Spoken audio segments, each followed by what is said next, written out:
cordial saludo de bienvenida de parte del equipo de Amachac Escuela Jurídica a este curso especializado en Derecho Empresarial, Derecho Corporativo y Corporate Compliance. En esta oportunidad contamos con la presencia de nuestra estimada ponente, la doctora Ana Cecilia Hurtado Guaya, a quien agradecemos su predisposición para participar de este evento académico.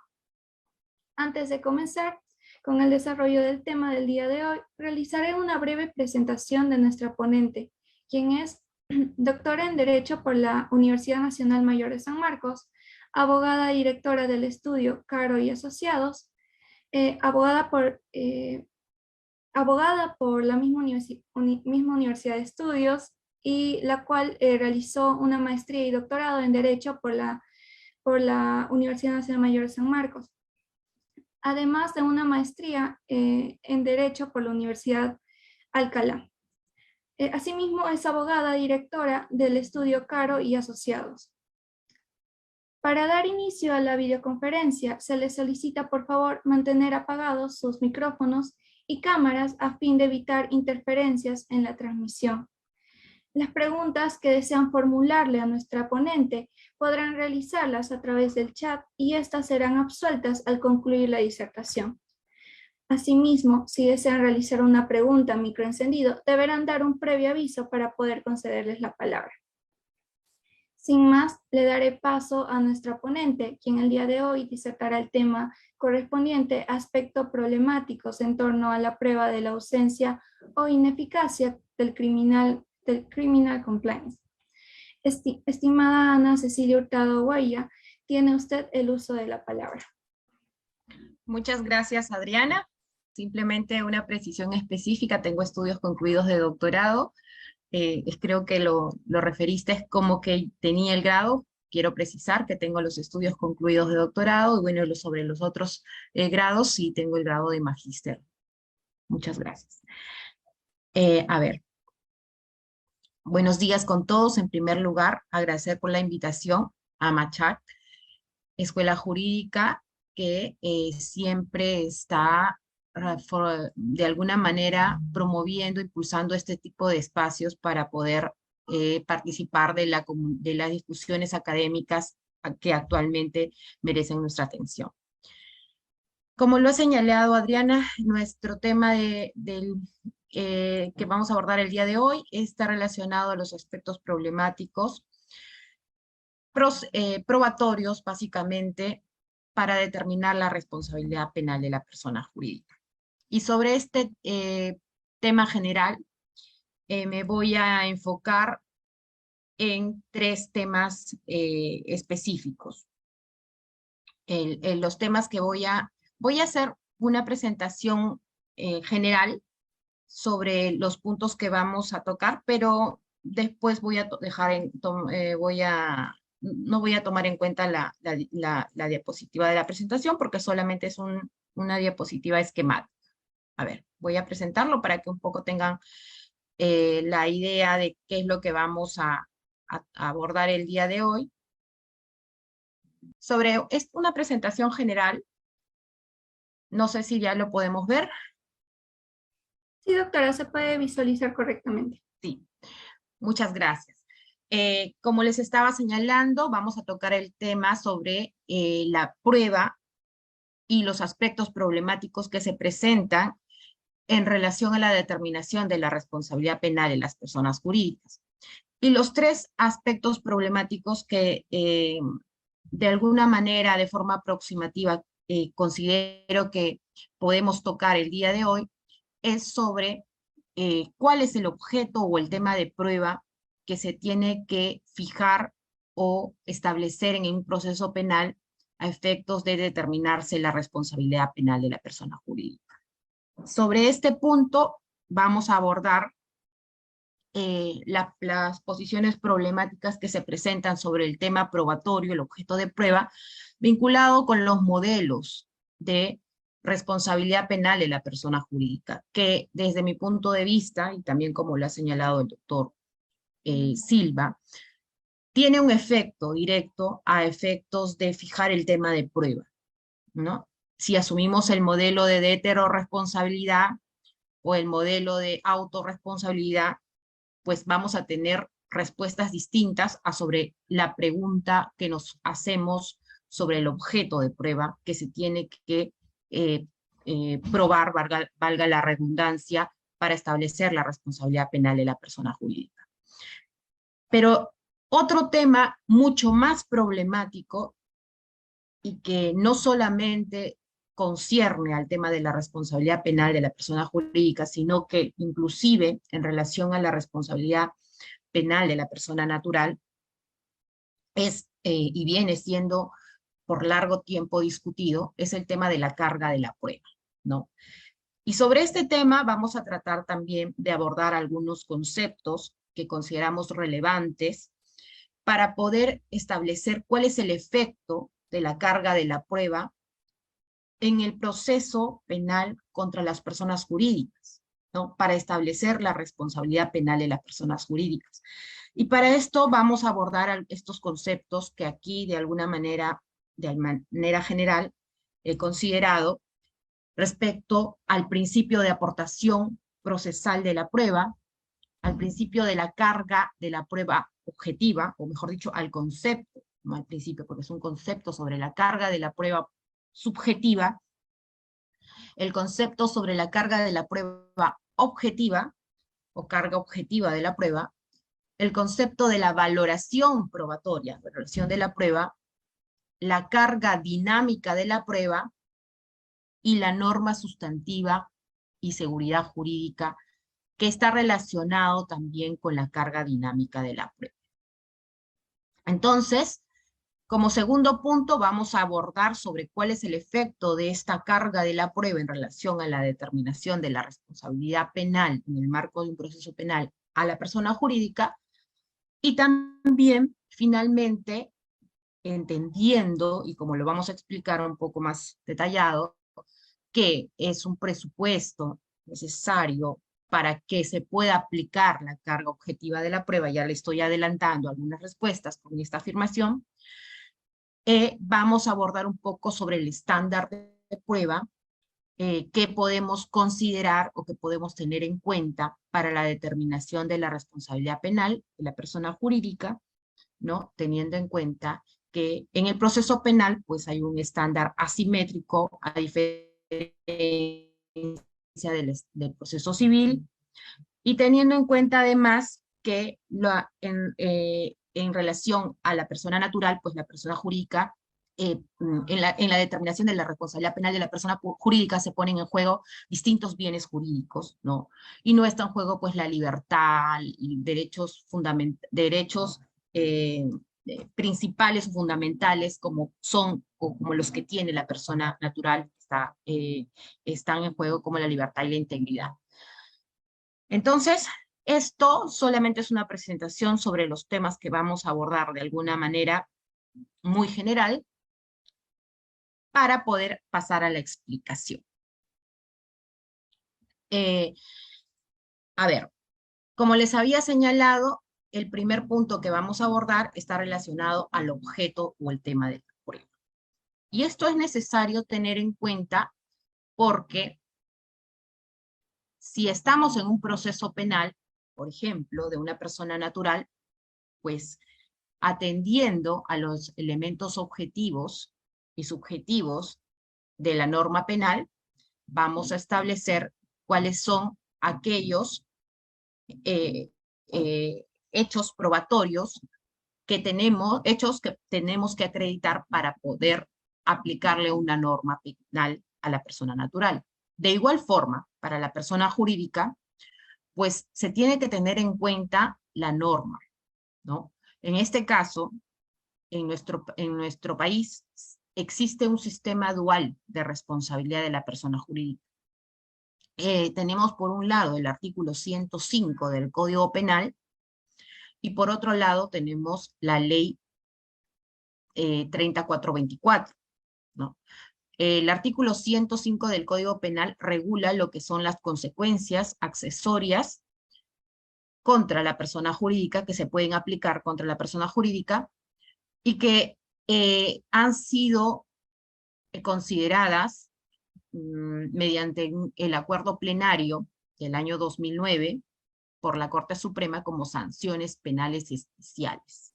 Es decir, tendrían una naturaleza de penas especiales. En consecuencia, si estamos hablando de una aplicación de sanciones penales especiales, y también lo establece este acuerdo plenario de la Corte Suprema, estamos hablando de que a la persona jurídica le asisten los mismos derechos y las mismas garantías que le asisten a la persona natural, porque se van a imponer a estas penas especiales, como serían las consecuencias accesorias. Entonces, bajo esa concepción de que se van a aplicar a las personas jurídicas penas especiales, es necesario tener en cuenta cuáles son o cuál es el objeto de prueba que se requiere acreditar para poder establecer la responsabilidad penal de la persona jurídica.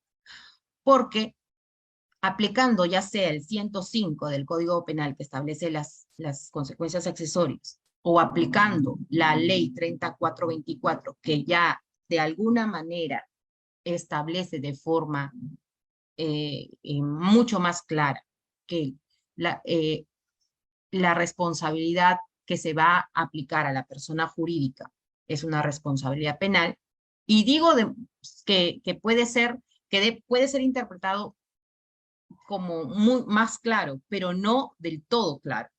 ¿Por qué?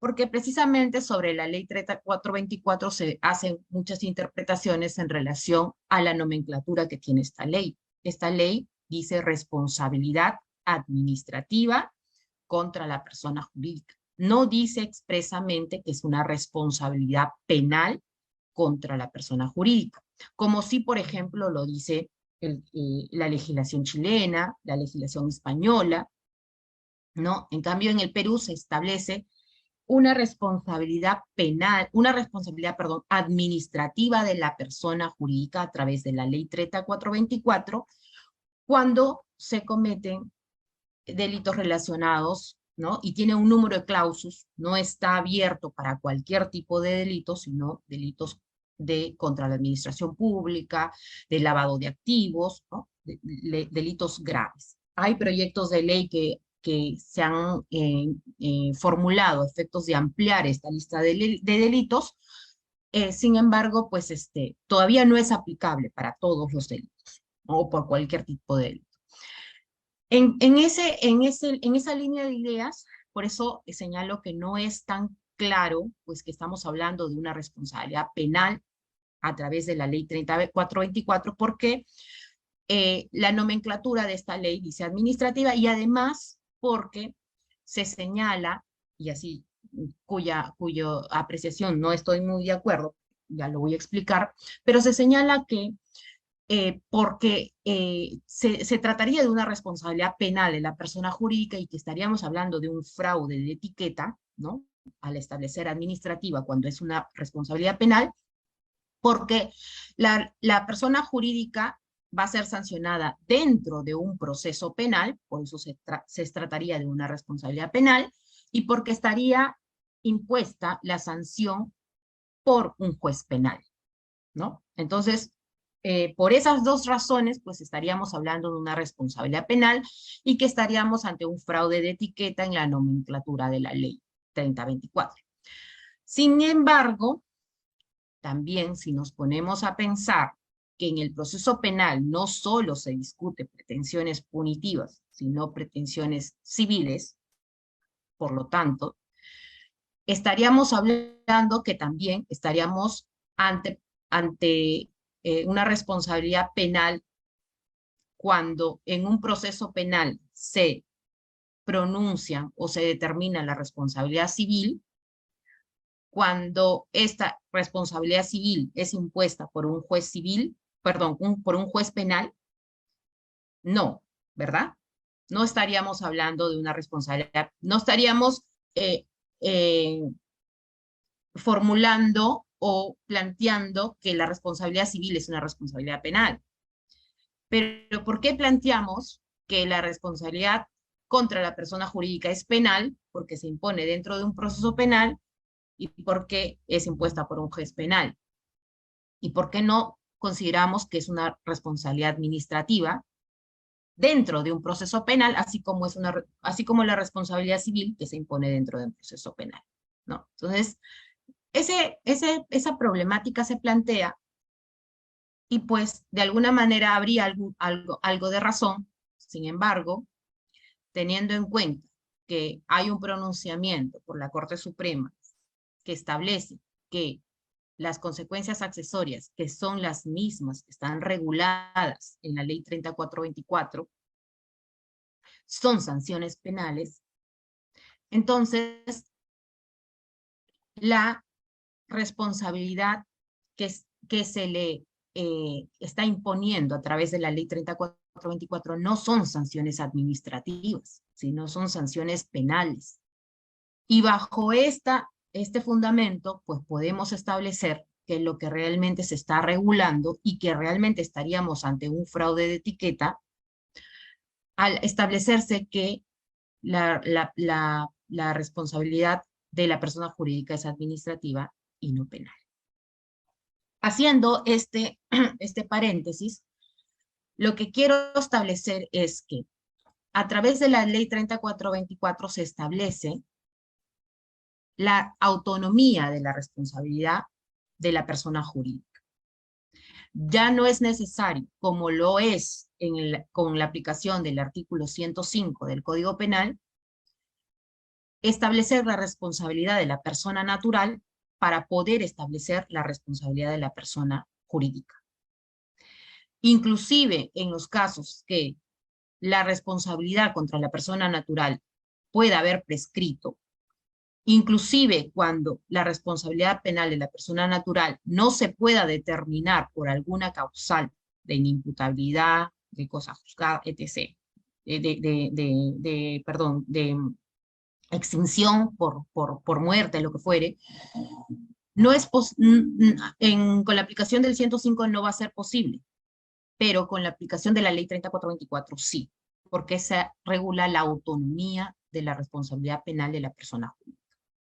Bajo ese contexto, tenemos dos regulaciones que están vigentes de forma paralela, que son aplicables para delitos cuya regulación se establece de forma expresa, pero lo elemental en relación al objeto de la prueba es que se establece que en el artículo 105 estaríamos hablando de una responsabilidad objetiva, de la responsabilidad penal de la persona jurídica, y con la Ley 3424 estaríamos hablando de una heteroresponsabilidad, lo que implica o lo que tiene un efecto en relación al objeto de la prueba. Porque si estamos hablando de una responsabilidad objetiva o responsabilidad vicarial o responsabilidad o heteroresponsabilidad, o digamos que estamos siguiendo el modelo de la heteroresponsabilidad penal en la persona jurídica, pues el objeto de prueba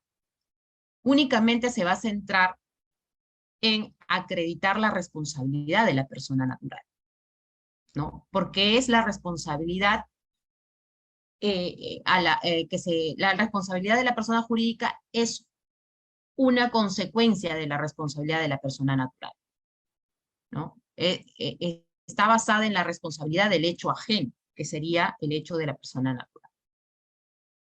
Sin embargo, si hablamos de la responsabilidad autónoma de la persona jurídica, que es lo que se estaría regulando a través de la Ley 3424, el objeto de prueba va a ser distinto, porque no es suficiente con acreditarse la responsabilidad de la persona natural vinculada, obviamente, y que realiza el hecho dentro del marco de la organización de la persona jurídica, sino que además de acreditarse la responsabilidad penal de la persona natural, la responsabilidad, la vinculación de la persona natural con la empresa, se tiene que acreditar además del beneficio que este hecho tiene que generar a la empresa, la organización defectuosa en la que ha incurrido la empresa para poder generar o permitir que se cometa el delito que se está investigando. Entonces, el objeto probatorio sí cambia o sí es distinto dependiendo del modelo de responsabilidad que se asuma para determinar la responsabilidad penal de la persona. Cuando estemos ante un modelo vicarial, pues no sería necesario o no es esencial acreditar la ausencia de un sistema de gestión de prevención de delitos o la ineficacia, en el caso que existe este sistema, la ineficacia de ese sistema a efectos de determinar la responsabilidad penal de la persona jurídica. En cambio, en un modelo de autonomía de responsabilidad penal de la persona jurídica, donde a la persona jurídica no se le sanciona solo por el hecho cometido por la persona natural vinculada a la empresa que comete el delito, sino por un hecho propio de la persona jurídica, que sería la organización defectuosa, la ausencia de un sistema de gestión de compliance, o la ineficacia de un sistema de compliance implementado. Por esa razón se le sanciona a la persona jurídica. Entonces, el objeto probatorio es distinto. Y en este marco de la Ley 3424, un elemento esencial, un hecho importante y relevante que se tiene que acreditar es precisamente, teniendo en cuenta que se regula la autonomía de la responsabilidad penal de la persona jurídica y que se asume el modelo de la autorresponsabilidad, no de la heteroresponsabilidad, es esencial acreditarse la ausencia o deficiencia del sistema de gestión de compliance o de criminal compliance. Entonces, el objeto de prueba relevante, esencial, para determinarse la responsabilidad penal de la persona jurídica es la ausencia o deficiencia del criminal compliance, en un modelo de autonomía de la responsabilidad penal de la persona jurídica. Entonces, para poder, en un proceso penal, establecer la responsabilidad penal de la persona jurídica, lo que tiene que acreditarse de manera suficiente, ya veremos más adelante sobre el tema de hasta dónde es suficiente o cuál es el estándar de la suficiencia, ya veremos quién tiene que probar, pero lo que se tiene que probar, lo que tiene que ser objeto del proceso penal para establecerse la responsabilidad de la persona jurídica es la ausencia o deficiencia de un criminal compliance. No es materia de esta presentación definir, abordar los componentes de un criminal compliance. No es materia, sin embargo, es elemental que quien vaya a asumir la defensa de una persona jurídica, pues tenga pleno conocimiento sobre cuáles son estos componentes del sistema de gestión de compliance que la empresa debe implementar a efectos de poder acreditar si efectivamente cumplió con este sistema de gestión de compliance para prevenir el delito que se está investigando, o si que el riesgo o el riesgo materializado que generó o que aumentó el riesgo para la comisión del delito no se podía prever, ¿no? O el delito no es consecuencia de la implementación o la existencia de un criminal compliance. Pero como principal elemento es acreditar que tenía pues la empresa un sistema de gestión de compliance debidamente implementado y en funcionamiento con todos los componentes que ya se han establecido inclusive a través de los lineamientos emitidos por la SMB, quien es la encargada pues de emitir los informes técnicos probatorios que van a permitir acreditar si una empresa tiene implementado en primer lugar, si existe en una empresa un sistema de gestión de compliance y si lo ha implementado adecuadamente y eficazmente para prevenir el riesgo que se materializó y que permitió que se cometiera el delito dentro de la organización de la empresa. Con esto, pues, abordamos el primer problema. ¿Cuál es el objeto de la prueba que se tiene que acreditar para determinar la responsabilidad penal de la persona jurídica? Sin embargo, este objeto de la prueba, este tema probatorio, esta ausencia o deficiencia del criminal compliance, como elemento esencial para determinar la responsabilidad penal de la persona jurídica, ¿quién lo tiene que acreditar en un proceso penal? ¿Es relevante? ¿Tiene algún efecto la carga de la prueba a efectos de determinar la acreditación o no de la responsabilidad de la persona jurídica? ¿Tiene algún efecto la carga subjetiva de la prueba para determinar la responsabilidad penal de la persona jurídica? ¿Algún efecto tendrá la carga objetiva de la prueba? Y pues sobre este tema, como ya les había señalado inicialmente en la presentación, es importante tener en cuenta algunos conceptos que permiten, pues, esclarecer estos puntos sobre la responsabilidad penal de la persona, sobre la carga de la responsabilidad penal de la persona jurídica. A ver, en primer lugar, les quiero mencionar, antes de ir a los conceptos, algunos pronunciamientos que ha emitido la jurisprudencia comparada, precisamente el Tribunal Supremo Español, sobre el tema de a quién le corresponde probar la ausencia o la existencia de un criminal compliance, ¿no? Hemos determinado que es elemental para poder establecer la responsabilidad penal de la persona jurídica que en el proceso quede establecida la ausencia de un sistema de gestión de compliance o la ineficacia de este, y sobre esto, sobre la problemática que surge sobre quién tiene que acreditar que la persona jurídica no se organizó adecuadamente a efectos de prevenir estos delitos que se cometieron en su organización, la Corte Suprema el Tribunal Suprema de España, pues se pronunció sobre esto en tres sentencias. La sentencia 154/2016, la sentencia 221 del 2016. Son las más relevantes que voy a un poco abordar el tema. Y sobre esto, en esta primera sentencia, la primera sentencia que se emite, es una sentencia que tiene dos aspectos: un pronunciamiento en mayoría y un pronunciamiento en minoría. Y en esta sentencia se discute precisamente esta problemática sobre a quién le corresponde la carga de probar el criminal compliance, ¿no?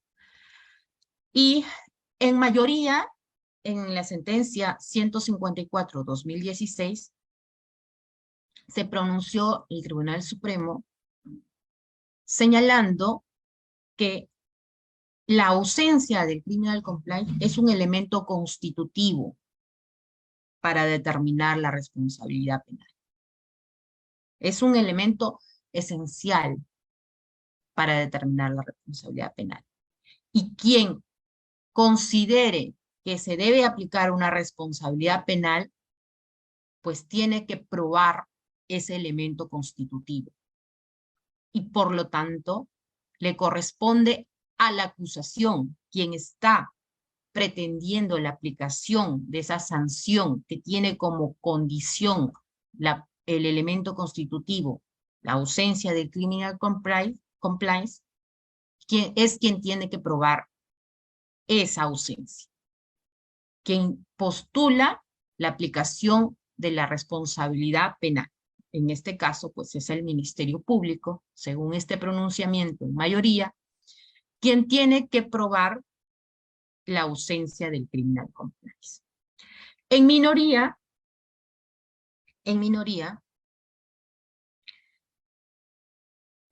la misma sentencia, se señaló que la alegación de la existencia de un compliance por parte de la empresa es una excusa absolutoria.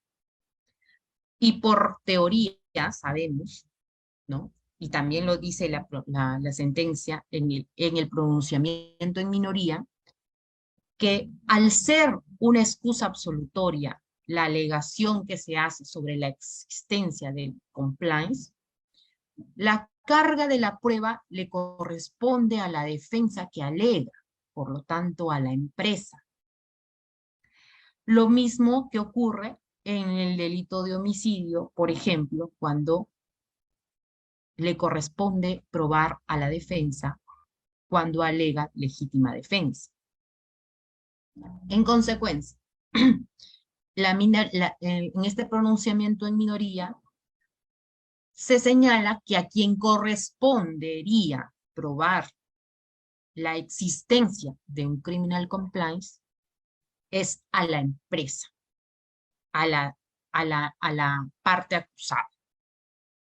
Y en mayoría se pronunciaron señalando que le corresponde a la acusación, porque la ausencia de compliance es un elemento constitutivo y por lo tanto, al ser esta una responsabilidad penal, la carga de la prueba le correspondería a la acusación, al Ministerio Público. Esta primera sentencia tiene, como les he señalado, un doble pronunciamiento, digamos, dos motivaciones. En mayoría, si bien es cierto, se asume que es el Ministerio Público quien tiene que acreditar la ausencia o la ineficacia de este criminal compliance, en minoría se establece que al haberse regulado también al criminal compliance como una excusa absolutoria, la carga de la prueba, por la teoría de la carga de la prueba de los hechos impeditivos, le correspondería a la defensa. La Corte Suprema, el Tribunal Supremo Español emite otro pronunciamiento, el 221-2016, el mismo año. Y en este pronunciamiento, de una manera unánime, ya no hay un voto, digamos, en discordancia, sino de manera unánime, se pronuncia estableciendo que no resulta relevante para determinar la carga de la prueba definir si la acreditación del compliance era una excusa absolutoria o un elemento constitutivo, sino que lo que está en cuestión es si la presunción de inocencia había de aplicarse del mismo modo que se le aplican a las personas naturales, también a las personas jurídicas. En consecuencia, la carga de la prueba por presunción de inocencia le corresponde a la parte acusadora. En estos pronunciamientos vemos que el Tribunal Supremo asume el concepto, en el primer pronunciamiento, asume el concepto de la carga subjetiva de la prueba, ¿no? Y en el segundo concepto vemos que se asume el concepto de la carga objetiva de la prueba. Y vamos a ver a qué nos referimos con estos conceptos.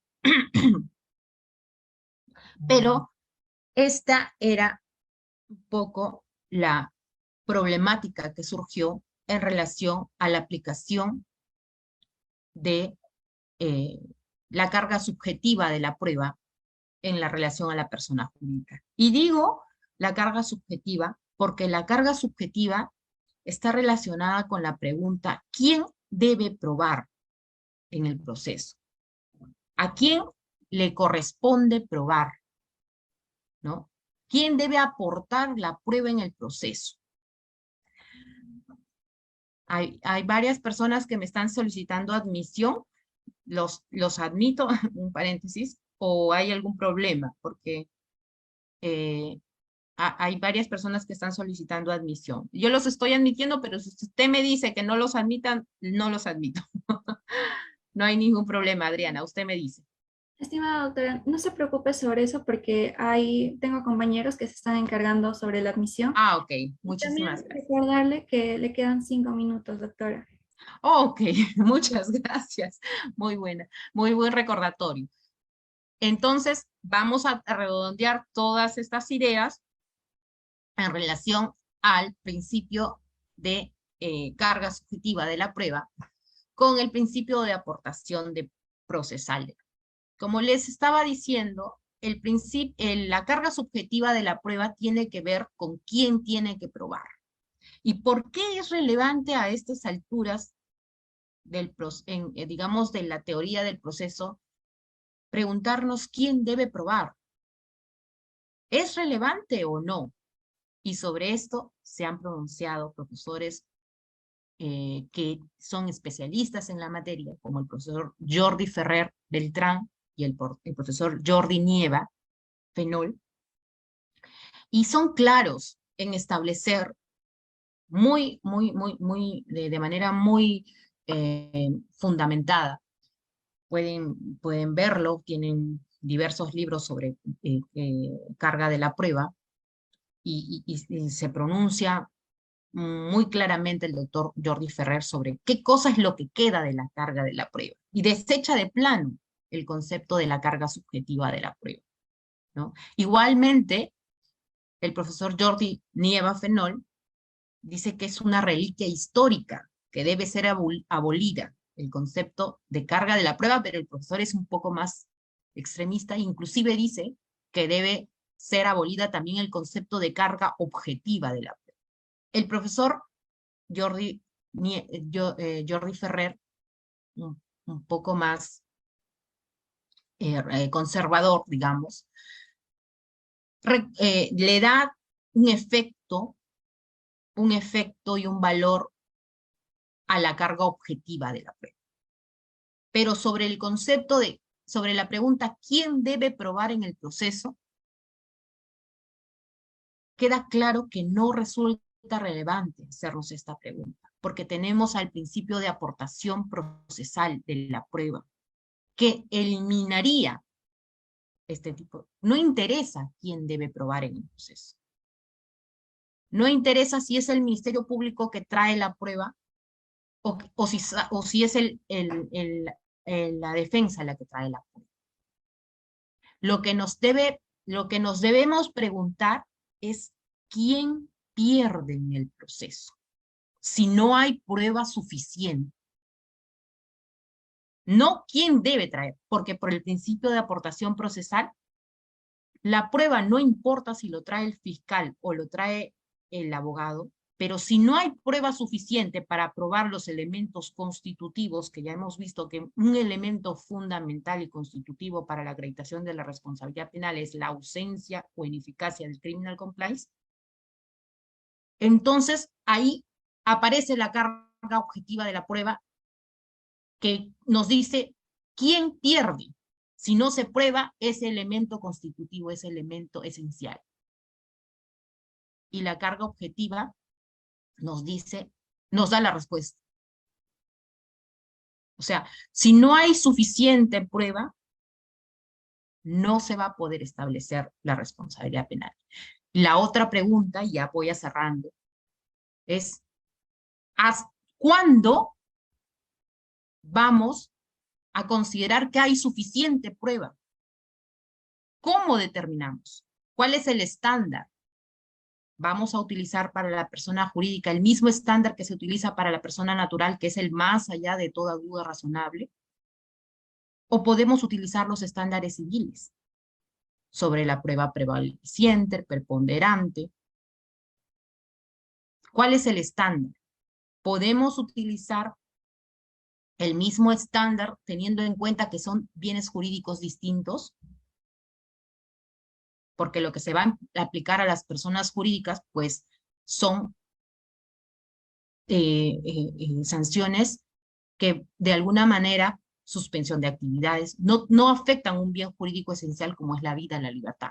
Pero si tenemos en cuenta que además de la afectación a la persona jurídica, afectamos a otras personas que están comprendidas dentro de la persona jurídica como sus proveedores, sus clientes, los trabajadores de la misma persona jurídica. Entonces, ahí tenemos que sopesar y ver cuál es el estándar para poder establecer que hay suficiente prueba para poder determinar la responsabilidad penal. Sobre estas reflexiones los voy a dejar para que ustedes me hagan las preguntas que consideran necesarias. Muchísimas gracias, Adriana, creo que me he pasado, pero te agradezco por la paciencia. No se preocupe, doctora. Más bien, muchas gracias por la tan esclarecedora disertación vertida el día de hoy. Y bueno, ahora daremos paso a la ronda de preguntas por parte de los participantes. En este lapso de tiempo que se ha realizado la ponencia, me han llegado preguntas por el interno. La primera, ¿considera que la aplicación del Criminal Compliance en la actualidad se está desarrollando de forma eficaz o cree que debería realizarse alguna modificación? Si es así, ¿usted qué modificación cree que sería adecuada? Sí, a ver, cuando hablamos de la aplicación, me entiendo que la pregunta está referida a la ley, ¿no? A la responsabilidad penal de la persona jurídica. Recién esta ley, pues como sabemos, no tiene mucho espacio para haber generado jurisprudencia relevante en nuestro país en relación a la aplicación de la responsabilidad penal de la persona jurídica. Sin embargo, creo que se pueden hacer algunos ajustes en relación a incorporar, pues, a delitos que tienen que ver más con delitos ambientales, delitos tributarios, ¿no? Creo que se puede ampliar el espectro o el alcance de la aplicación de esta norma a estos delitos que tienen que ver precisamente con la organización de la empresa, ¿no? Y que pueden generar de alguna manera algún impacto negativo, ¿no? Pues genera ganancias ilegales, de alguna manera, podría generar algunas ganancias ilegales. Entonces creo que podría considerarse este tipo de delitos que podrían incorporarse a través de una modificación. En relación al criminal compliance específicamente, los componentes del criminal compliance están regulados en el reglamento de la ley 3424. Y en este reglamento se establece de manera general para todo tipo de empresas, ¿no? No se hace una referencia específica sobre las condiciones que puedan ser aplicables para empresas grandes o pequeñas, ¿no? Entonces creo que podría de alguna manera mejorarse digamos, esa regulación a efectos de que pueda ser realmente aplicable, ¿no? Porque no es lo mismo aplicar o exigir o evidenciarse de manera más clara que existe un sistema de gestión en una empresa grande, pues, ¿no? Que tiene de repente un área de cumplimiento o de repente tiene certificaciones ISO, ¿no? Que una empresa pequeña, que es, pues, inclusive que no tiene tantos años de experiencia, pero que también necesita tener algún tipo de control, ¿no? Entonces, de repente poder establecerse esa diferenciación de alguna manera, creo que podría mejorarse. Y también en relación al tema del informe técnico probatorio, ¿no? Si bien es cierto, pues, opinión de profesores en el extranjeros han dicho que es bueno y creo que también lo comparto esa opinión, de que sea pues una entidad eh, del Estado que pueda determinar si efectivamente se cumple o no con implementar o si funciona o no un sistema de gestión de compliance. Creo que eh, tiene que diferenciarse sobre los efectos vinculantes, ¿no? De este informe, porque un poco se estaría trasladando la legitimidad del Ministerio Público que tiene, quien es el titular de la acción penal, a una entidad que no tiene esa legitimidad constitucional, ¿no? Porque la SMB no, pues, no es un órgano persecutor y no tiene, pues, tampoco la experiencia forense que deben tener los actores del Ministerio Público para determinar eh, de manera, digamos, objetiva si se cumple o no con esta implementación del sistema de compliance. Entonces, creo que ahí podría afinarse un poco el tema de cuál es la legitimidad y hasta dónde alcanza la vinculación, ¿no? Y que el Ministerio Público puede incluso desvincularse de un informe en el caso que pues considere que este informe no tiene el sustento suficiente, ¿no? No tiene sustento. Si bien es cierto, se dice que es un presupuesto para pasar a la siguiente etapa, que sería pues, la etapa de iniciación preparatoria, pero es un informe probatorio, donde el personal de la superintendencia o digamos, funcionarios de la Superintendencia del Mercado de Valores van a hacer actos de indagaciones, actos de investigación, ¿no? Para determinar si se efectivamente cumplió o no. Incluso pueden ir a las empresas, solicitar documentación, evaluar y todo. ¿Y eso ¿no es acaso competencia del Ministerio Público? O sea, ahí un poco estaríamos en una línea de hasta dónde es el alcance, ¿no? Y si este informe tiene que ser solo jurídico o tiene que ser probatorio, ¿no? ¿Por qué tiene que ser probatorio si es el Ministerio Público quien tiene el ejercicio de la acción penal y es el director de la investigación? Y luego este informe, ¿por qué tiene que ser vinculante y hasta dónde se le alcanza? Entonces creo que esos temas podrían un poco reflexionarse sobre eso y plantearse algunas mejoras, ¿no? Eso atendiendo a las preguntas. Gracias, doctora. Bueno, la siguiente pregunta es, cree que el Criminal Complaints es un programa que puede cumplir con todo lo que se necesita eficazmente o sería necesario que se cree otra herramienta jurídica que ayude o mejore su implementación? Mire, el Criminal Compliance es una herramienta, es correcto, que permite, digamos, de alguna manera fija, ¿no? Como que fija la pauta para que la empresa pueda implementar. Pero no es que tenga que tener un sistema de gestión eh, certificado, no es que tenga que tener, lo que pasa es que no se debe entender como que tienes que tener el certificado, que debes tener la documentación, pero finalmente no funciona. O sea, puede ser que no tengas nada, no tengas documentos, pero tengas controles efectivos para prevenir delitos. Entonces, eso es lo que se tiene que acreditar en el proceso, que efectivamente la empresa tiene una cultura de cumplimiento, promueve dentro de su organización que todos tengan esa cultura y que aplique sanciones en el caso que alguno de los miembros de la empresa pues no cumple esa su cultura y, por ejemplo, quiera promover actos de corrupción o quiera defraudar la norma no declarando, por ejemplo, tributaria o, no, o las normas ambientales o algún tipo de beneficio que sea contrario a cualquier tipo de norma.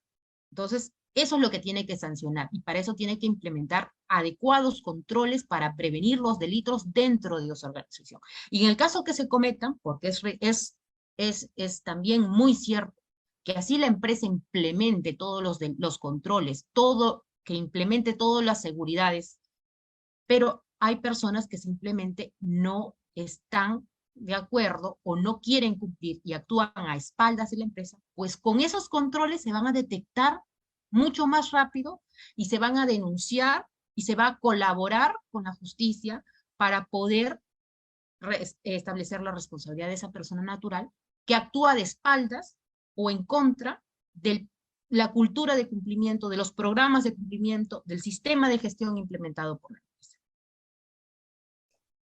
Bueno, le agradecemos, doctora Ana, nuevamente por acompañarnos el día de hoy y por haber dilucidado los cuestionamientos de nuestros participantes. A continuación, la invitamos a que nos brinde unas palabras finales a fin de dar por culminada la sesión del día de hoy. Muchas gracias por las preguntas y bueno, muchas gracias a todos por la paciencia y escucharnos y también agradecerles por la invitación nuevamente. Es un gusto para mí siempre estar en estos espacios. Yo siempre aprendo mucho de sus preguntas y también me ayudan a reflexionar sobre estos temas que son de actualidad y los invito a estudiar estos temas, a complementarse más con los temas actuales sobre la responsabilidad penal de la persona jurídica y a disposición para cualquier tema, bueno, a través de AMACHAC. Muchísimas gracias. Gracias por sus palabras, doctora Ana. Y bueno, esperemos que en otra oportunidad nos pueda acompañar. Siempre es un gusto y honor contar con su presencia el día de hoy. De igual manera, agradecemos a cada uno de ustedes, participantes, por habernos acompañado en esta sesión e invitamos a todos ustedes a encender sus cámaras para tomar una foto conmemorativa, como es costumbre en AMACHAC Escuela Jurídica. Bueno, entonces, en 3, 2, 1, listo. Reiteramos nuestro agradecimiento a todos nuestros participantes que nos han acompañado durante la ponencia del día de hoy. Y bueno, les invitamos a... Hasta luego. Gracias. Gracias, doctora.